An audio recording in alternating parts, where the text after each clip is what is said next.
Hello' everyone, welcome back to my YouTube channel. আকৌ এটা আপোনালোকৰ মাজত মিনি ব্লগ লৈ আহিছোঁ। এয়া মই কি ভাজি আছোঁ আপোনালোকে নিশ্চয় চিনি পাইছে।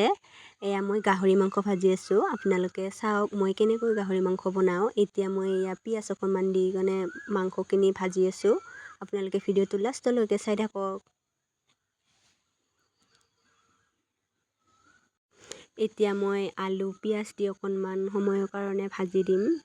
ৰঙা নোহোৱালৈকে অকণমান ভাজি থাকিম। এয়া ইফালে এতিয়া মই ৰং নিমখ দি দিছোঁ।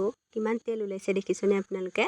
গাহৰি মাংস আৰু যেনেকৈ বনালেও আৰু সোৱাদে বেলেগ গাহৰি মাংসৰ। আপোনালোকে প্লিজ কমেণ্টত জনাব আপোনালোকে কেনেকৈ বনায়।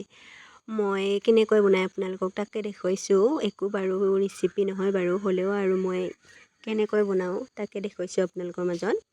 মই এতিয়া আদা নহৰু পেষ্টটো অকণমান দি দিছোঁ। আমাৰ কিন্তু বেলেগ একো মছলা ব্যৱহাৰ নকৰোঁ দেই, খালি আদা নহৰু অকণমান দিওঁ আৰু জিৰা অলপমান দিওঁ, ৰেড চিলি অকণমান দিওঁ। তাৰপিছতে সেনেকৈ গাহৰি মাংস বনাওঁ। আপোনালোকে চাই থাকক লাষ্টলৈকে ভিডিঅ'টো। এইফালে দেখিছেনে আপোনালোকে গাহৰি মাংস কালাৰ কেনেকুৱা হৈ গৈছে। এতিয়া মই ইয়াতে পানী দি দিম। আপোনালোকে যিমান দিয়ে আৰু নিজৰ অনুমান। মই এতিয়া দি দিম এয়া আলুখিনি সিজিবৰ বাবে। আপোনালোকে চাই থাকক ভিডিঅ'টো লাষ্টলৈকে। কালাৰ কি মজা আহিছে চাওক আপোনালোকে। চাওকচোন এয়া আপোনালোকে এতিয়া কালাৰ কি মজা দেখিছে। খাওঁ খাওঁ লাগিছে নেকি আপোনালোকৰ বাৰু। আপোনালোকে কিন্তু ঘিণ নকৰিবা দেই, একদম গাঁৱলীয়া পৰিৱেশ যেনেকৈ ঘৰত বনাওঁ তাকে অকণমান ভিডিঅ' কৰি ৰাখিছোঁ। তাকে আপোনালোকক অকণমান দেখুৱাওঁ বুলি ভাবিছোঁ।